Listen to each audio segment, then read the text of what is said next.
தேர்தல் நடத்தை விதிகள் அமுலில் உள்ள நிலையில் சுருளிப்பட்டியிலிருந்து கம்பம் செல்லும் சாலையில் 19ஆம் தேதி காலை முதல் சுவற்றில் அரசியல் விளம்பரங்களை அளிக்கும் பணியில் ஊராட்சி பணியாளர்கள் தீவிரமாக ஈடுபட்டுள்ளனர்.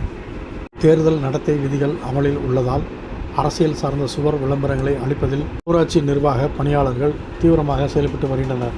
அனுமதியின்றி வரையப்பட்டுள்ள சுவர் விளம்பரங்களை அளிக்கப்பட வேண்டும், சுவரொட்டிகள் அகற்றப்பட வேண்டும் உள்ளிட்ட பல்வேறு தேர்தல் நடத்தை விதிகள் அமுலில் உள்ளது. இதனால் சுருளிப்பட்டியிலிருந்து கம்பம் செல்லும் சாலையில் முல்லை பெரியாற்று பாலத்தில் வரையப்பட்டிருந்த அரசியல் சுவர் விளம்பரங்களை ஊராட்சி பணியாளர்கள் தீவிரமாக அளித்து வருகின்றனர்.